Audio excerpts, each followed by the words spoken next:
Hey, it's Jennifer Jones. Friends call me JJ. This platform is designed for a new leader that wants to become a great leader in the modern workplace. Over the last 15 years, I've learned valuable lessons that I want to share with you to get you there ASAP. When the leader gets better, we all get better. It's Monday again. Welcome to the Virtual Leadership Coffee Chat. If you don't already have it, go grab that cup of coffee, maybe that cup of tea.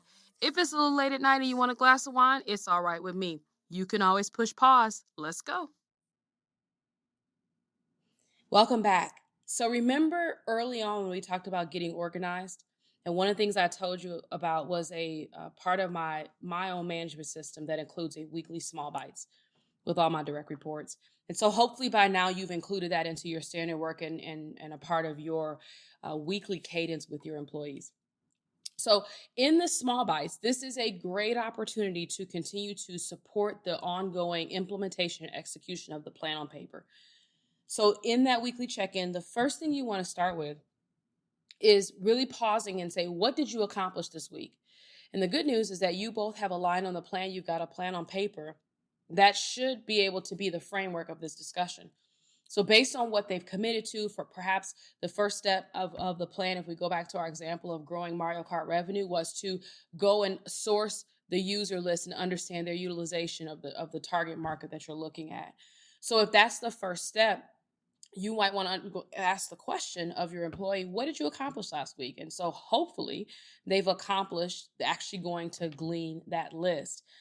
The good news is that this is a great opportunity for you to understand, are we making progress and do they need your support? So let's say they come back and they say, yep, I got the list.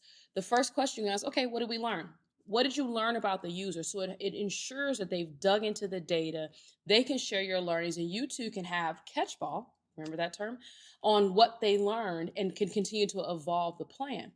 The other thing might be you might say, hey, well, what did you get accomplished last week? Well, I didn't get the list. Why?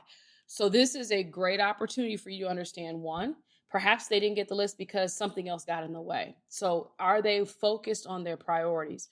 Because if they're not, then your priority needs to be, how do we get them back on track? What's creating distraction? And what adjustments might we need to make to ensure that we're executing this work? So that's one part. I didn't get to it because I had something else come up. The other answer you might get if they say I didn't get the list is, hey, IT didn't deliver the list to me. Okay, let's go back to the why, the root cause. Because again, remember last week we talked about ensuring you've got cross-functional alignment and everyone's on the same page with what you need. So if you get to a place where, hey, my cross-functional partner didn't deliver, this gives you an opportunity to dig into that, to give them give them some coaching ideas on how might they go back to IT and be able to glean that information from them, or determine if you actually need to run some interference for them. So again, a great that question around what did you accomplish last week unlocks, like it could literally eat up your entire 30 minutes of conversation, because now you've got insight to coach against. So first question, what did you accomplish? And then from that, what did you learn? And then the third question is, what problems are getting in your way? Are you running into as you get to that? So again, really good questions for you to ask that really open the door for you to be able to coach and continue to support and equip your employee. This also unlocks the opportunity for you to ask the question, how can I help? Sometimes they may be running into a scenario and they're like, hey, I've got it. These are the 4 or 5 things I'm going to do. Or they might just say, hey, I'm running into issues where IT committed to it, but for some reason we're not delivering. What do you think I can do? And, this is where I would caution you. And I run into this sometimes, is I'm always ready to kind of save the day. Okay, I got it. I'll go do it. No, it's not for you always to do. It's a great opportunity for you to coach, because they should begin to figure out how to overcome these obstacles. But again, asking the question, how can I help, is really important, is really an evidence and sign that you are supporting them. And then the next part is, okay, once we've gotten through what you've accomplished, what you've learned, right? Then you want to ask the critical question, okay, now that you got the data, anyone want to guess what I'll say? What is your next step? What are you now going to go do? And what's that commitment?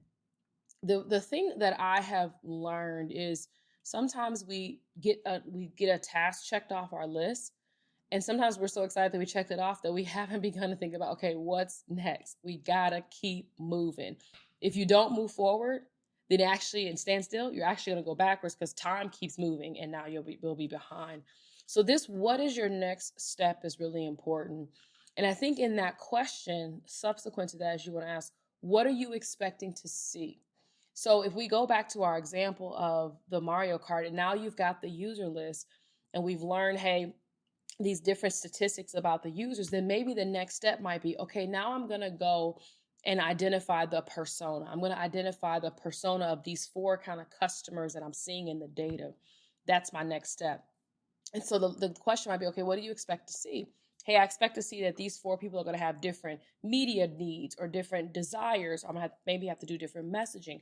So it helps to understand what are they going to be focused on. And it's important here too, because this is where your experience can help to support them further. They might be expecting to see something that you and your experience know they're not going to see. So how can you guide them down a different path? These simple questions, they're so simple, guys. I hope you can print them up and put them on your desk. These simple questions make coaching fun, right? It literally gives you content every single week on how to coach and continue to support and equip your folks. So again, don't miss out on the cadence. A week should not go by that you're not checking on the progress of this plan. Because if you don't, if you let weeks go by or months go by, I guarantee you, when you finally do check it, you'll be disappointed with where you're at because somewhere or some shape, form, or fashion, there were slippage or they've gone down a path that is not ideal for the priority. So weekly check-ins, again, and those questions are super critical. Next week, I'm going to talk about going through this process, how you continue to update and evolve your plan. Until next week, thanks.